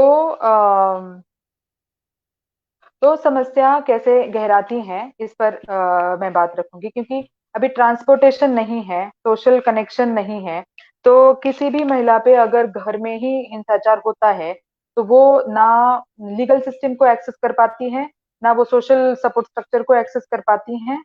और इसके कारण उसको मतलब जस्टिस की तो बात अलग ही है, लेकिन वो सेफ्टी और सिक्योरिटी से भी परे रह जाती हैं। तो इसके लिए ये मामला और गंभीर होता है। लॉकडाउन अभी इस समय के डोमेस्टिक वायलेंस के केसेस को देखना इस समय में बहुत ही मुश्किल समझ में आता है। एक बात और कि जब घर में सारी ड्यूटीज को हम बांट लेते हैं, क्योंकि वर्क फ्रॉम होम है, महिला कितनी सारी महिलाएं हैं जो वर्क फ्रॉम होम कर रही हैं और इस काम को कोई अलग से देख नहीं पा रहे हैं। पहले जैसे ऑफिस में जाओ, काम करो, घर में आओ और अपना थोड़ा बहुत काम करके फिर अपने रूटीन के लिए रेडी हो जाओ, ऐसे वो अपने ताकत को समेट पा सकती थी और अपने टाइम को बचा सकती थी, एनर्जी को भी। अभी दिन भर वो घरेलू कामों में लगी हैं और फिर ऑफिस के काम का भी प्रेशर है। तो जब आप सारा काम ठीक से कर रहे हो, जो आपकी ड्यूटीज है, रिस्पॉन्सिबिलिटीज है, रूल्स है, रेगुलेशंस है, जो as a wife, as a domestic काम करने वाली घर में, जो घर की महिला, माँ हो, पत्नी हो, बहन हो, जो भी हो, आपको रिस्पॉन्सिबिलिटीज है, जब तक आप अपने रोल्स अच्छे से निभा रहे हो, सबको खुश कर रहे हो, तो आपको कोई दिक्कत नहीं है। जिस दिन आप अपने डिस्कम्फर्ट को बताना शुरू करोगे, आपकी बातों को कहोगे कि मुझे दर्द है, मुझे समय चाहिए, मुझे अभी ये नहीं हो पा रहा है, जब आप नो कहने लगोगे, और आप पीपल प्लीजिंग कहते हैं, आप किसी को प्लीज नहीं कर पा रहे और किसी को अनहैप्पी करने का आपने तय कर लिया है, आपने किसी चीज को नो बोला है, तब कॉन्फ्लिक्ट की बात आती है। और वो कॉन्फ्लिक्ट रिजोल्यूशन करने के लिए वॉयलेंस का इस्तेमाल किया जाता है बकायदा एज अ टूल, कि आपका वॉइस को, आपके विरोध को एक जगह, एक तरीके से बांधा जाए। तो अब अगर वॉयलेंस को इसी दायरे में देखेंगे तो हमारी वेलबींग पूरी तरह से, जैसे मालती जी आप बात कर रही थी कि वेलबींग मतलब पूरा फिजिकल, सोशल, इमोशनल, इकोनॉमिकल, पूरा हेल्थ, सारा ही अंडर थ्रेट आ जाता है और आप किसी भी तरीके से अपने आप को बचा नहीं पाते हो। ऐसी सिचुएशन में जब आप पूरी तरह से घिर जाते हो और कोई भी सिस्टम आपके सपोर्ट के लिए नहीं है, तो मामला यहीं पे आ जाता है कि कहाँ से इसको रास्ता निकाला जाए। अब दो तरीके के लोग हैं और दोनों ही वायलेंस को वो कर रहे हैं। एक है जो अपनी ड्यूटी को, रिस्पॉन्सिबिलिटी को, रोल्स को पकड़ के बैठ के औरत उसको पूरी की पूरी देने का प्रयास कर रही है और उसमें जहां पे भी ना आता है, जहां प्रॉब्लम आता है, वहां पे वायलेंस का इस्तेमाल हो रहा है। अब ये वायलेंस के कितने स्वरूप हो सकते हैं और किस किस तरीके से इसको दिखाया जा सकता है, डायरेक्ट इनडायरेक्ट, जैसे एक्ट में बोला गया है कि आप फिजिकल, इमोशनल तरीके से और इकोनॉमिकल तरीके से किसी को प्रताड़ित करते हो तो ये क्रिमिनल ऑफेंस है और इसको में पनिशमेंट तय है। इवन दो इतना ज्यादा सपोर्ट, मतलब डोमेस्टिक वायलेंस एक्ट 2005 में इतना ज्यादा सपोर्ट महिलाओं को मिला हुआ है, ये एक्ट 2006 से अमल में है, फिर भी डोमेस्टिक वायलेंस की केसेस में रोक नहीं है, ये दिन ब दिन बढ़ती ही जा रही है। जैसे दलित एट्रोसिटी का है कि जैसे एट्रोसिटी एक्ट आया और उसका इस्तेमाल बेहतर तरीके से होने लगा, उसी तरीके से डोमेस्टिक एक्ट का भी इस्तेमाल जितना अच्छे से होने लगा उतने और भी केसेस आगे आने लगी और केसेस में बढ़ावा भी दिख रहा है। अब कुछ मतलब मुद्दों को मैं इसमें बताना चाहूंगी कि domestic violence direct physical violence एक है और वर्बल और मेंटल इमोशनल वायलेंस एक है। तो केवल यही नहीं कि आपको किसी ने मारा, फिजिकली मारा, पीटा और गाली दिया, यही एक उसमें नहीं बात आ सकती है। आपको कोई चीज दी जा रही है, मतलब अटेंशन है, अफेक्शन है, लव है, केयर है, कनेक्शन है आपके साथ, और क्योंकि आपने किसी बात को मना कर दिया, खास करके डोमेस्टिक आपसे जो उम्मीद की जाती है, चाइल्ड रेयरिंग की हो, एल्डरली केयर की हो, या आपसे जो भी उम्मीदें की जाती हैं घर में, तब आपको फिजिकल टॉर्चर से तो उभरना, मतलब फिजिकल टॉर्चर तो होता ही है, इसके अलावा दूसरा एक स्वरूप है टॉर्चर का कि आपके जरूरतों को, आपकी बातों को और आपके दिए गए अटेंशन अफेक्शन को विड्रॉ किया जाए और एक ड्राई तरीके से आपके साथ पेश आया जाएगा। ये दिखने में वायलेंस कहीं नहीं दिखता है, लेकिन ये जैसे एक डेजर्ट में किसी को खड़ा कर दिया जाए और जैसे किसी को पानी सींच रहे हो और पानी का सोर्स बंद कर दिया जाए, उससे वो पेड़ सूखने लगेगा। तो ये भी एक वेलबींग का एस्पेक्ट है और एक इमोशनल वेलबींग का बहुत ही बड़ा एस्पेक्ट है जिसमें विमेन को अफेक्टेड होते हैं। दूसरा सबसे ज्यादा उजागर तरीका इस्तेमाल किया जाता है कि बच्चों को पीटना, मतलब आप अगर डायरेक्टली विमेन को, वाइफ को पीट नहीं पा रहे हैं तो पीटेंगे वो अपने बच्चों को, बच्चों पे गुस्सा निकालेंगे, बच्चों को पीटेंगे और फिर अपने पेट्स को पीटेंगे, ताकि सामने वाली औरत को ये पता चले कि हिंसा हम आपके साथ भी कर सकते हैं। एक फिजिकली डायरेक्टली असॉल्ट करना और ये अलग अलग तरीकों से किसी को दिखाना कि आप हमारे अगेंस्ट जा रहे हो और आप अपने अधिकारों को जब मानोगे तो आपको इन सारी चीजों से हटना पड़ेगा, विड्रॉ कर लिया जाएगा। इस तरीके का एक लेवल ऑफ डिस्क्रिमिनेशन है और ये वायलेशन है और क्रिमिनल ऑफेंस है। अब मैं, क्योंकि सारे लोग इस पे बात रखेंगे, मैं और संक्षिप्त में इसमें रखना चाहूंगी कि अब इसमें सॉल्यूशन क्या है और ये क्यों और कैसे चला जा रहा है। इसमें बात है एंगर की, जब आपके मन की बात नहीं होती है और आपके जो सुविधा साधन सर्विसेज आपको घर से मिलती है वो नहीं मिल पा रही हैं, तो आपको एंगर आता है और आपको टॉलरेंस लेवल बहुत जीरो हो जाता है और तब आप जाके किसी और पे वो गुस्सा निकालते हो और आप किसी को मजबूर करते हो मार पीट के कि अपनी जरूरतें पूरे कराने के लिए। वही सर्विसेज, वही जरूरतें अगर एक औरत मार्केट में सेल करती है, सब जानते हैं मार्केट में सेल करती है, तो उसको उसका मुआवजा मिलता है, रिस्पेक्ट मिलता है और वो देना है नहीं देना है उसका टोटल कंट्रोल उस औरत के पास रहता है। लेकिन डोमेस्टिक स्पीयर में, मैरिज के इंस्टीट्यूशन में, फैमिली के स्ट्रक्चर में औरत के काम का कोई मुआवजा नहीं है, कोई रिकग्निशन नहीं है और वो नहीं देने के समय पे और उसमें कुछ भी प्रॉब्लम आता है तो उसको वायलेंस का शिकार होना ही पड़ता है। अब इसमें और एक दूसरा तरीका है कि लव, आप मतलब औरतों पे एक रिस्पॉन्सिबिलिटी है कि आप क्योंकि प्यार करते हो, आप देने वाली हो, तो आपको आपका प्यार दिखाने का तरीका है कि आपकी सर्विसेज सबको प्रोवाइड करते रहना, खिलाना पिलाना देखना, ये सारा। तो ये बात लगभग हो ही नहीं रही है कि मर्द कैसे प्यार दिखाएंगे। अपना प्यार अगर औरत दिखा पाती है इस तरीके से, तो मर्दों का प्यार कैसे दिखेगा। सिर्फ केवल टेक्निकल रिस्पॉन्सिबिलिटीज कुछ हद तक लेते हैं कुछ मर्द तो वो भी नहीं देते हैं, लेकिन लेने का जो स्वभाव है वो ज्यादा है और देने की जो रिस्पॉन्सिबिलिटी है उसमें क्लैशेस आने लगते हैं। ये सारा को मैच करती हैं औरतें दिन ब दिन की पूरी रूटीन में, लेकिन जब अब लॉकडाउन के समय में आप घर का भी देख रहे हैं, बाहर का भी देख रहे हैं, तो it becomes too much for the women to bear, और फिर वो कॉन्फ्लिक्ट ज्यादा बढ़ रहे हैं और इसलिए मारपीट तक बातें आ रही है। घर छोड़ के जा नहीं सकते क्योंकि ट्रांसपोर्टेशन नहीं है, और भी बहुत सारी चीजें इसमें हैं।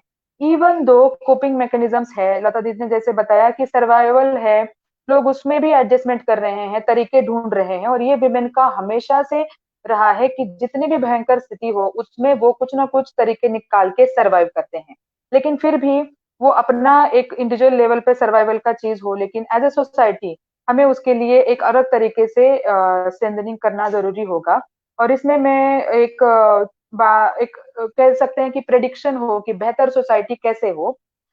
एक बेहतर सोसाइटी तब हो सकती है जब कोई मर्द किसी औरत को सरेंडर करना या खरीदने की लालसा ना रखे, इसलिए कि उसको मैं अपने पर्सनल चीजों के लिए इस्तेमाल करूं और उसको वोन करूं, पजेस करूं, जब ये ख्याल वो छोड़ेगा। और कोई औरत ये ख्याल कि प्यार के लिए या समर्पित होना, मतलब किस चीज के लिए समर्पित, या तो किसी इकोनॉमिक बर्डन के कारण, इकोनॉमिक स्ट्रक्चर के कारण, उसमें क्योंकि इकोनॉमिकली वो डिपेंडेंट है इसके कारण, या फिर इमोशनली, और कुछ जिस दिन वो मुक्त होके ये चूज करेगी कि मुझे किसको क्या देना है और क्या नहीं देना है।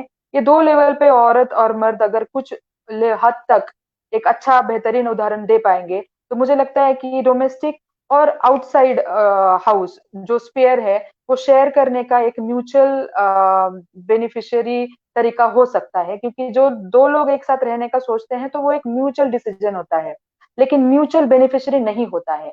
कोई एक लगातार लूज करता है और कोई एक लगातार गेन करता है। तो ये लूज और गेन, कौन कितना गेन कर पा रहा है और कौन क्या लूज कर रहा है, एट व्हाट कॉस्ट, किसको क्या मिल रहा है, इसका एक तरीका देखना पड़ेगा।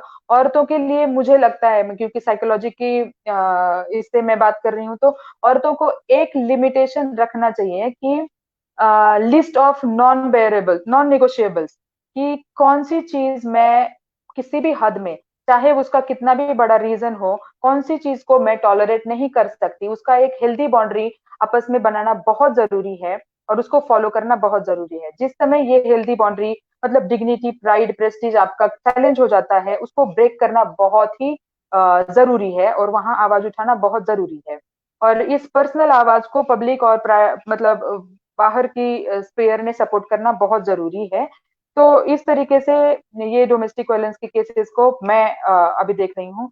अत्या जी, आप अभी मतलब जब्बार भाई तो अभी दिख नहीं रहे हैं आपको, तो मैं आपको संक्षिप्त में बोलूं कि मैंने डोमेस्टिक वायलेंस पे थोड़ा बात रखा है अपना, आप अगर जी। बाकी वक्ताओं से बात करा लें। अब मैं मालती जी की तरफ आऊंगा और आपसे आग्रह करूंगा कि अभी डॉक्टर वैशाली जी ने जो बातें रखी उसमें आप और क्या जोड़ना चाहती हैं या अपनी कोई टिप्पणी उस पर रखना चाहती हैं, तो मालती जी बोले।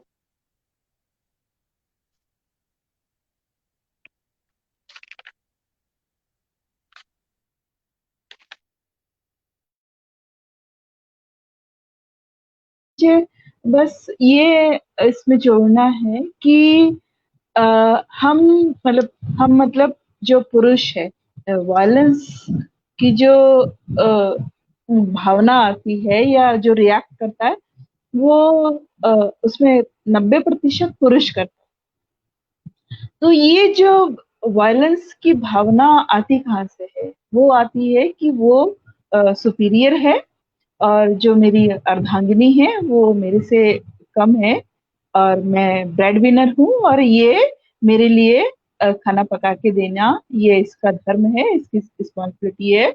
और उसको जैसे ही लगता है कि जो मेरा पावर है, जो मेरा प्रिविलेज्ड है, ये जो मेरा प्रिविलेज्ड है, इस प्रिविलेज्ड में कहीं ना कहीं उसको लगता है कि मुझे उसको डर लगता है ये प्रिविलेज होने का, वैसे ही वो वायलेंस करता है। वो किसी भी ये जो 5-6 प्रकार के वायलेंस है उसको वो करता है, चाहे वो मतलब फिजिकली वायलेंस हो, चाहे इमोशनली वायलेंस हो, वो उसको जहां भी लगता है उसको खोने का उसका जो विशेषाधिकार है, वो जैसे ही उसको लगता है कि अब कहीं ना कहीं इसमें कम है या मैं मतलब मेरे से खो जाएगा, मेरे से छिन जाएगा, पावर जो है पावर छिन जाएगा, वो वैसे ही वो और उसके कई रूप जो वैशाली जी ने बताया कि उसको लगता है कि मैं अगर मार नहीं सकता हूँ अपनी पत्नी को तो अपने बच्चों को ही पीट लूं।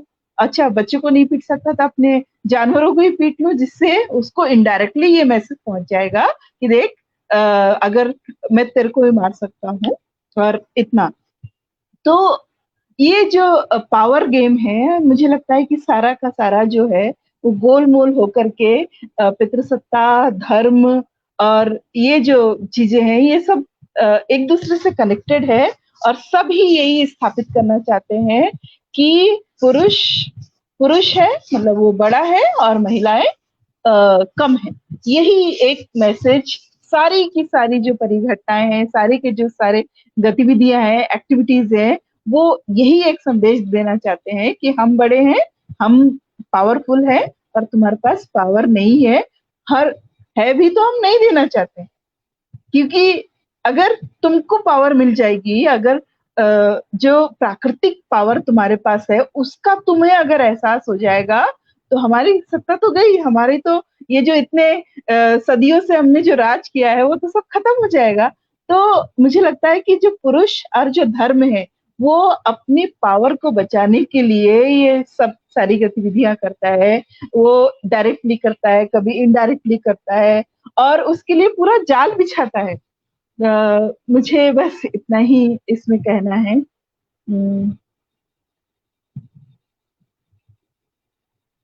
जबर सिंह जी हैं क्या? जबर सिंह जी वो जुड़ने की कोशिश कर रहे हैं, जुड़ नहीं पा रहा। आत्या जी आप इस बातचीत के क्रम को आत्या जी आप इस बातचीत के क्रम को आगे बढ़ाइए। मुझे लगता है कि 1.25 घंटे की जो अवधि है वो हम पूरी कर चुके हैं। अगर कुछ चीजें छूट गई हैं तो लता जी, वैशाली जी आप इसको पूरी करेंगे। हाँ, कुछ और डॉक्टर लता जी इसमें और कुछ जोड़ना चाहे जो बातें छूट गई हों तो इस चर्चा के अंत में आप अपनी तरफ से और जो कहना चाहें आप कह सकती हैं। धन्यवाद अथय जी। और वैशाली जी ने जो मैंने हिंसा की एक पूरी परिभाषा रखी थी उसको बहुत अच्छे से पारिवारिक हिंसा तक पहुंचाया।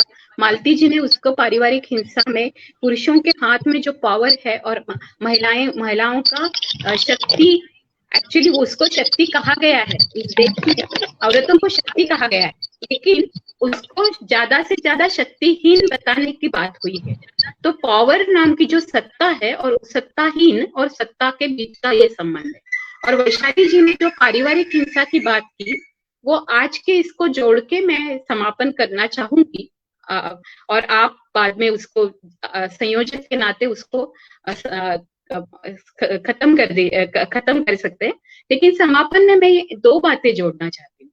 एक बात यह है कि परिवार और राज्य और धर्म और अन्य कोई भी सत्ता इनके एक दूसरे के साथ बहुत गहरे संबंध है। अगर मुझे नौकरी नहीं मिलती है या मेरी किसानी नहीं चलती है या मैंने जो अनाज लगाया वो उगने के बाद उसको मुझे कोई कीमत नहीं मिल रही है, तो फिर मेरा गुस्सा किसके ऊपर निकलेगा?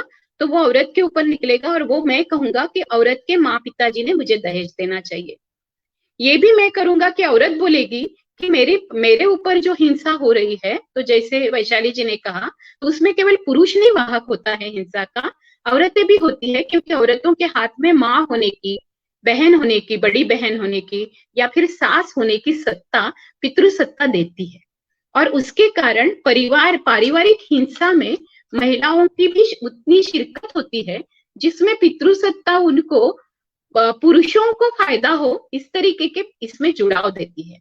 जैसे सास का आधिपत्य होता है किचन में और सास बचपन से उसको खिलाते आई है, तो सबसे पहली स्पर्धा सास और बहू में ये लगाई जाती है कि कौन अच्छा खाना बनाता है। और हमेशा औरतें ये बताती रहती है कि मेरा खाना कैसे अच्छा है, मैं किस तरीके से कुकिंग, यानी उसके पूरे पर्सनैलिटी में कितनी सारी चीजें होती है, वो करती है पूरे दिन भर। अगर देखा जाए तो मैं हमेशा ये उदाहरण देती हूँ कि हमने सबने जो एक पूरा रिसर्च किया उसके जरिए ये पता चला है कि गांव की औरतें करीबन 38 या 40 काम करती है और शहर की औरतें करीबन 35 या 36 काम करती है। इसके बावजूद भी जब महिलाओं के काम का जिक्र होता है तो तुमको तो अकल नहीं है, इधर से लेकर तुम्हारी अकल गई चूल्हे में, इस तरीके के सारे संवाद होते हैं जिसमें उसको हीन, कमजोर, अबला दिखाने की बात होती है और उसके किसी भी काम को रिकॉग्निशन नहीं है, उसकी बुद्धिमत्ता को भी रिकॉग्निशन नहीं है। तो ये जो रिकॉग्निशन नहीं होने के कारण होने वाले मानसिक अत्याचार की अलग बात, शारीरिक अत्याचार और हिंसाचार की अलग बात, और उसका भी और अंतिम और भयानक रूप है बलात्कार। अब जब बात आती है दूसरे धर्मों के औरतों की, तो दूसरे धर्मों की औरतें एक पहले, यानी कोई भी धर्म है जो दो धर्म टकरा रहे हैं तो ये माना जाता है कि उनकी औरतों की इज्जत लूटो, उनके ऊपर बलात्कार कर दो, या तो फिर ऐसे करो कि धर्म के नाम पर जो हमने श्रद्धाएं फैलाई है वो बरकरार रखने के लिए दूसरे धर्म को शूद्र मानो या दूसरे धर्म को दुश्मन मानो। जैसे कि हम गोहत्या के बारे में देखते हैं कि बोलते हैं कि ये तो गोहत्या हो रही है, कोई गोमांस खा रहे। मैंने जो वेद पढ़े उसमें सब में अश्वमेध था, गोमेध था, यानी सबसे ज्यादा जो पूर्वज थे आदिम जमाने से, जो जिनको बोला जाता है कि हमारे यहाँ आर्य हमारे पूर्वज रहे हैं, उन पूर्वजों ने ये सारे तरीके के मांस खाए हैं। लेकिन आज अखलाक का बलि चढ़ाया जाता है और उसको किसी भी मुस्लिम के पास अगर बकरी का भी मांस हो तो उसको गोमांस कहते हुए उसको मार दिया जाता है। ये सारा हिंसा का जो खेल है वो विश्वास फैलाने, अंधविश्वास फैलाने और लोगों में भ्रम फैलाने के लिए इस्तेमाल किया जा रहा है। और इस तरीके के पावर गेम में अगर हमको नहीं आना है तो हमको बुआ बापू मदद नहीं करेंगे, हमको मदद करेंगे हमारा विवेक, हमारी प्रज्ञा, हमारी करुणा। तो मुझे मेरा यही कहना है सारे आदमियों को, सारी औरतों को, सारे अन्य लोगों को भी, कि हम लोग अपने विवेक को जागरूक रखें, हमारी चिकित्सा को जागरूक रखें, हमारा वैज्ञानिक दृष्टिकोण जागरूक रखें, और जहां जहां हिंसा होती है और हिंसा को बढ़ावा दिया जाता है उसके कारण खोजे। जैसे वैशाली और मालती जी ने भी कारण बताए कि इतने छोटे छोटे कारणों से हमारे घर में हिंसा होती है। तो हमको अगर एक दूसरे को सम्मान देना है तो हमको उस व्यक्ति को सम्मान देना पड़ेगा जो हमारे लिए 40 काम करती है पूरे दिन, लेकिन फिर भी उसको सम्मान नहीं है। तो हमको उसको बचपन से सम्मान देना पड़ेगा, उसको ये मानना पड़ेगा कि वो कुल की केवल, यानी कुल में जन्म के बाद उसको अशुभ नहीं, हालांकि वो कुल की ऐसी दीपक है, ऐसा चिराग है कि उस चिराग से अनेक चिराग जलते हैं। वो वंश का ऐसा दिया है कि वो अनेकों वंश को जतन करती है। वो इस तरीके की एक बहुत बड़ी विरासत है कि उस विरासत ने कितने सारे सदियों तक मनुष्यता को और मानवता को भी जिंदा रखा है। तो ऐसा अगर सम्मान जिस समय महिलाओं को उनको घर में मिलने लगेगा और आदमियों को भी पितृसत्ता से बाजू में हटके वो खुद को मानव समझने लगेंगे, मनुष्य समझने लगेंगे और एक दूसरे के साथ हाथ बटाएंगे और केवल हकों की बात नहीं करेंगे और हक के आधार पर सत्ता की नहीं, तब शायद हो सकता है कि नए समाज की निर्मित होगी।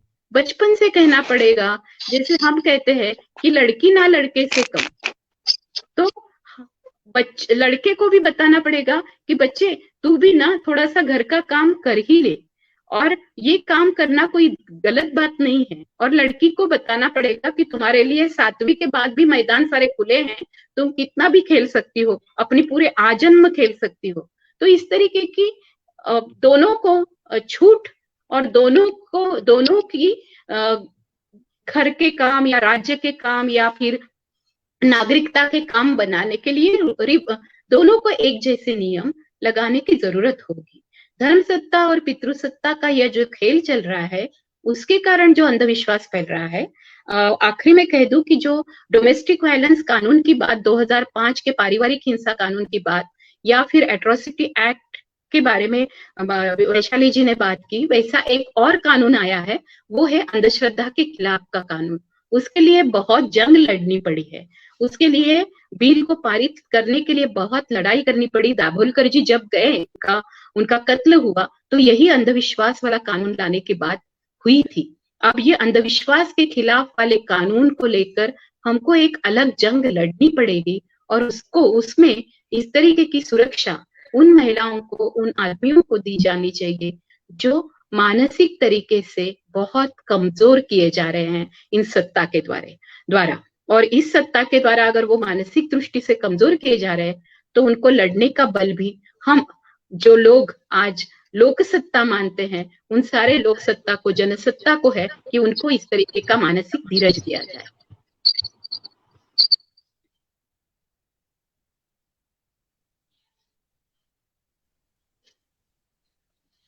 तो लगता है आज हमारा टाइम इस परिचर्चा का पूरा होने जा रहा है। तो हम इस आज की चर्चा को समापन की ओर ले जाएंगे।